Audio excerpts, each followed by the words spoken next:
Welcome to Labor Vision, the at-home edition. I am your host, Autumn Guillotte, and with me today are Matt Taibi and Tommy Salvatore from the Teamsters Local 251, and we're going to talk about an ongoing strike and labor issue at DHL up in Pawtucket. So thank you, Matt, and thank you, Tommy. I'm so glad to have you on the show. Thanks, Autumn, for having us. So to start with a little bit of background, can you tell me a little bit about the strike at DHL? When did it start?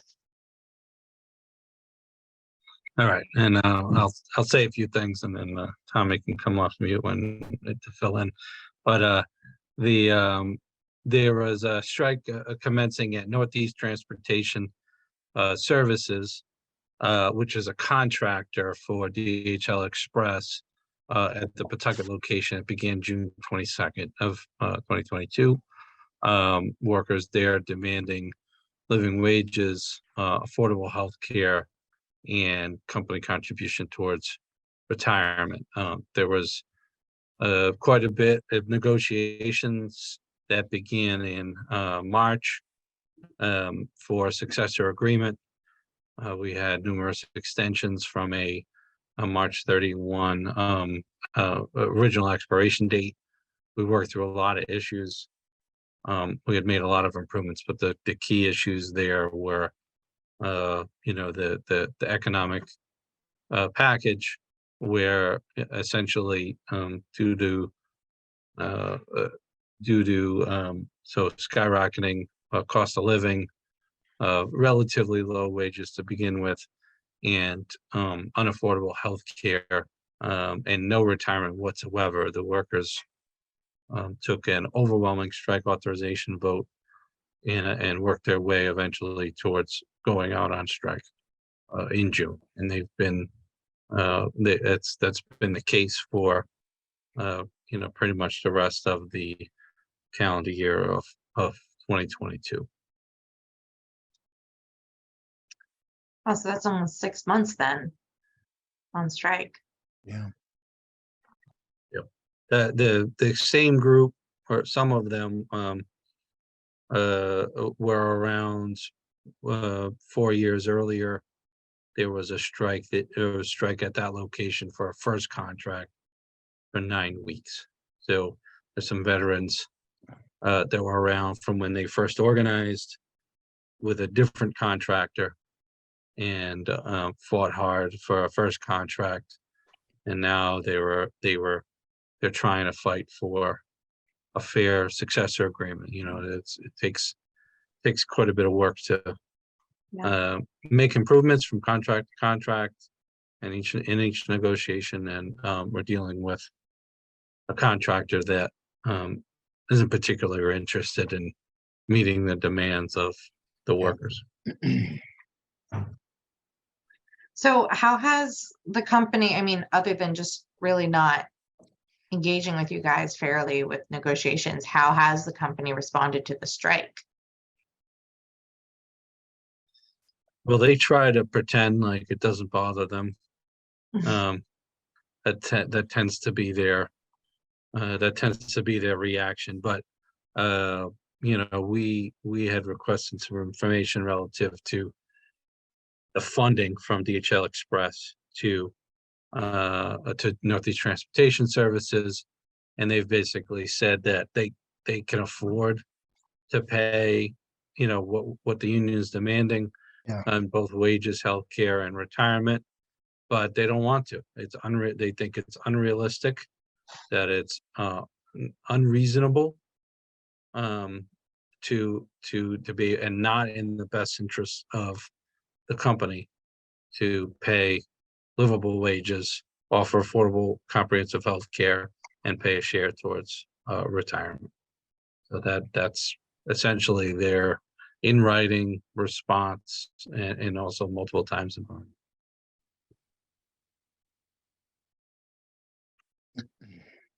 Well, that's really frustrating then. I know that there have been some contention that this has been a pretty difficult strike throughout for the past 6 months. But then recently, in November, a few things changed, including a work stoppage being successfully ordered at the site. Can you tell me a little bit what led to that?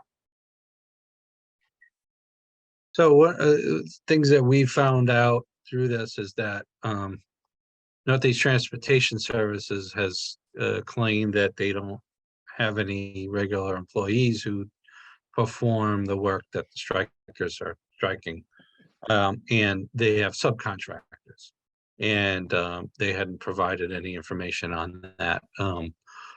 We do have quite a number of unfair labor practice charges filed with the National Labor Relations Board and on various issues, but that being one of them, failure to provide the information. Well, we received some information, a tip from actually a striker walking off the line, walking off the job, Yeah. saying that they were being paid cash. They weren't getting a paycheck; they were getting paid cash, which is highly illegal.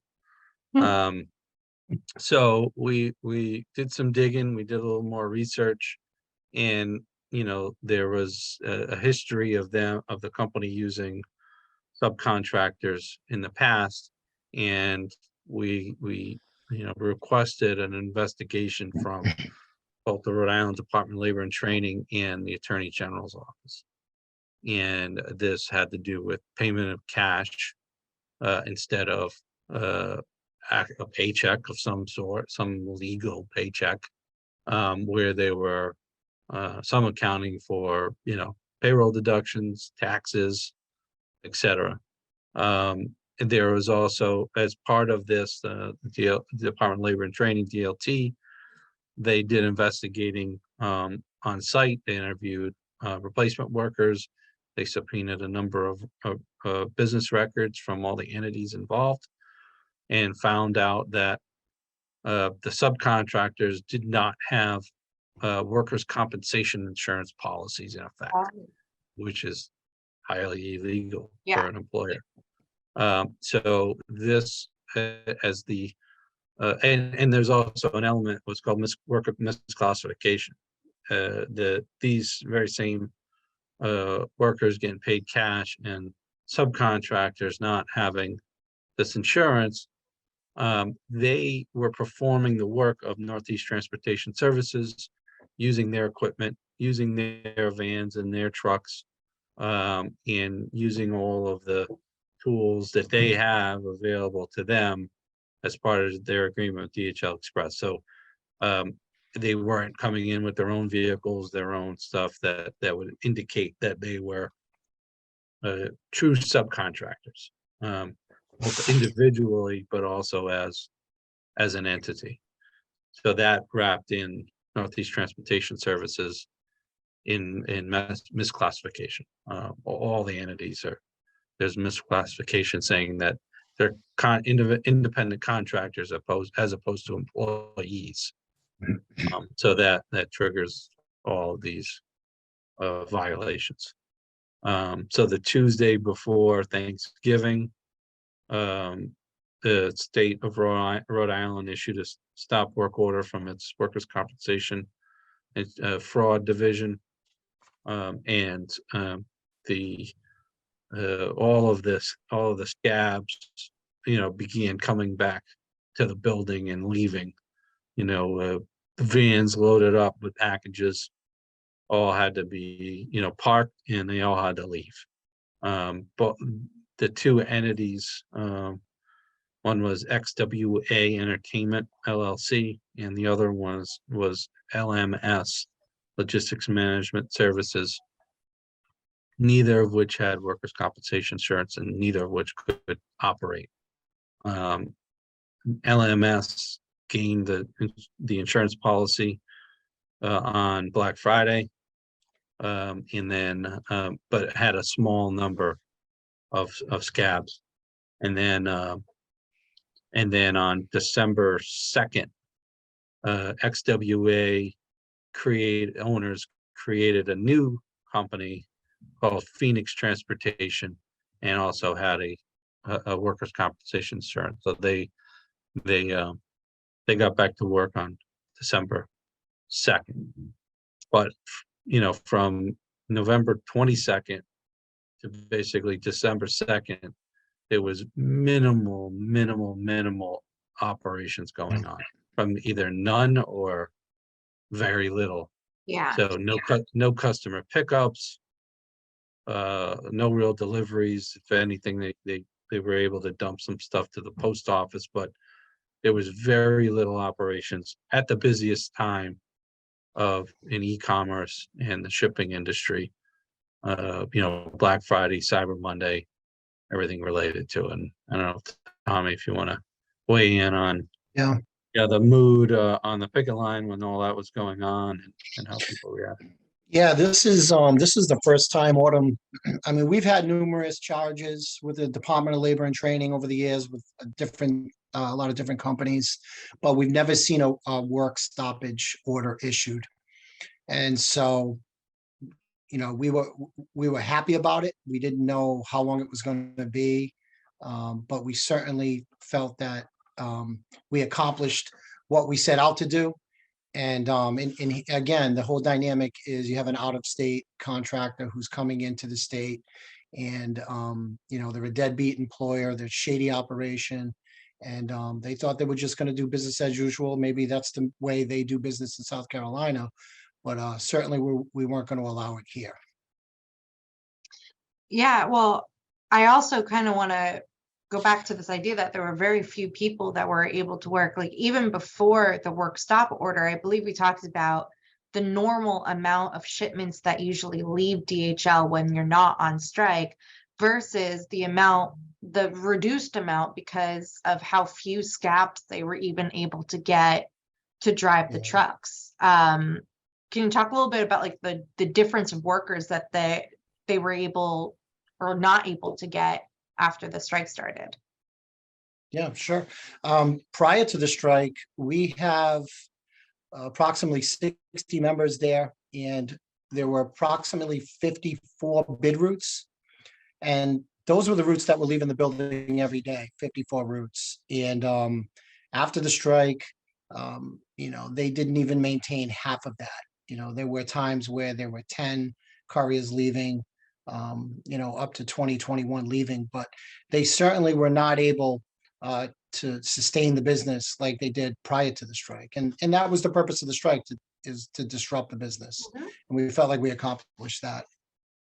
Yeah. So strike happens, they go down to basically half, if even that, of their operation. Yeah. And then this work stop order comes through, and for a time, nothing happens. And then you might get like a little trickle. And I guess now they're kind of back to operation, but it's still not what it was, right? So I think that we can guess what the impact on the work stoppage was on the business itself. Because we're approaching Christmas right now. We're recording on December 19th. This is the busiest time of the year. So I'm wondering, this is dragging on. We're still on strike. What's the feeling, Tommy, at the picket line right now? Well, we had a meeting this morning with our members there, and the morale is good. They're holding strong. They're holding steady. They want to go back to work. And, we explained to them exactly what had transpired on Friday. As you know, the company gave us notification that they're going to terminate their agreement, their cottage agreement, which is up on March 25th. But our members, considering the amount of hardships that they've gone through, they've held strong. We're holding the line, and the morale is for 6 months in, they're doing well. They're doing well, but they want to go back to work. Yeah. So Matt, maybe you can elaborate a little bit on the latest update from this past Friday. Sure. Yeah. We met in person. We had demanded to meet in person. Previously, the company had rejected that, and we had filed yet another unfair labor practice charge. and we tried to get an injunction, but they relented and met in person. The owner was a coward and didn't bother to show up. He was just on a phone, supposedly. He sent the attorney to do his dirty work, and that infuriated the committee. You know, we have members on we're required to have members on our committee, and you know, we have an elected rank and file committee. That infuriated them because they were in a situation where in a previous meeting we had everyone who was available in our union hall on Zoom. You know, we had a big screen TV. We had everyone in there to see, okay, this is what negotiations are about. Essentially like an open negotiation. They could see how they were stalling at that point in time, and have been throughout. But anyway, they rejected our proposal that we had given a couple of weeks earlier, and they just gave their previous proposal. So that bad faith yet again. But when we got together in person, they said, all right, well, March 25th, 2023, we're no longer going to be doing business with DHL Express. We're going to give notice to terminate the cartage agreement. You know, that'll be it for them. So they really had no intention of doing anything further with us, besides maybe the attorney bilking his client for fees, but and wasting everyone's time. But you know, we're very familiar with underlying revenue and cartage agreements. We know that, you know, okay, well, let's try to get a deal done now, getting people back to work, and we'll deal with that later on. And we can structure a settlement so that you know, someone in the future who takes the work on and hires the workers, you know, has an agreement in place that, you know, if they have any problems with it, they can certainly deal with us then. But it sets us up for having success in the future. That, you know, is to be determined, but it would certainly pique some interest. And they had to think about it because they weren't prepared at all to think about it in that way. They just thought, you know, it would frustrate us, or I'm not really sure what they thought, but they're not very bright anyway. But we were pushing for you know, more meetings, email correspondence, you know, that we have a federal mediator involved in.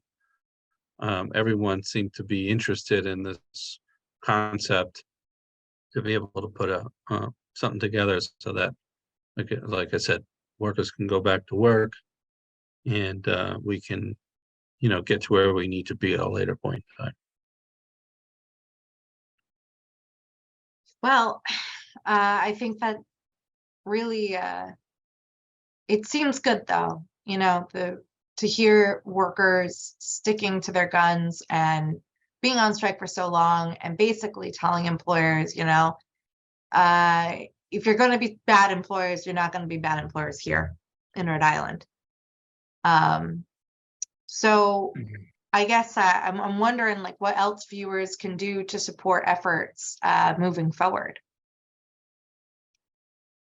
Well, you know, it's that time of year, is from the holidays, as well as, you know, the workers being on strike for 6+ months, thereabouts.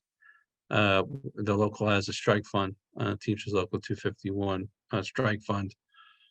And, you know, certainly any and all donations are appreciated. A lot of folks in the labor community have already given, because, like I said, it's been a long battle, but anything to give the workers there a boost, you know, as they've been sacrificing for a while. They've been working extra jobs as well as picket line duty, and, you know, the strike benefits are often not enough to get by, especially when you have families. So any help there is very much appreciated. Absolutely. And we will include the information for the strike fund in the show notes below. So people can just access that right away. And I also imagine that with any of our future shipping needs that we go through UPS for the holidays, not DHL in Southern MA or Cape Cod or East Connecticut or anything like that. They don't quite have a very functional operation going on in this area. So Yeah. yeah, UPS, post office, probably you're better off there. Well, awesome. Thank you both so much for coming on the show. If we have any updates, we'll have to have you guys back so we can wrap up this long strike story. But for now, thank you for coming on the show. Thank everyone for watching. You never have to miss a segment of Labor Vision. You can like us on Facebook, follow us on Instagram and Twitter at Labor Vision RI, and subscribe to our YouTube channel, Labor Vision TV 1. And you can always find us at our website at laborvisionri.org. All right, well, thank you again. Thank you for joining us for this edition of Labor Vision. We appreciate your input and encourage your comments.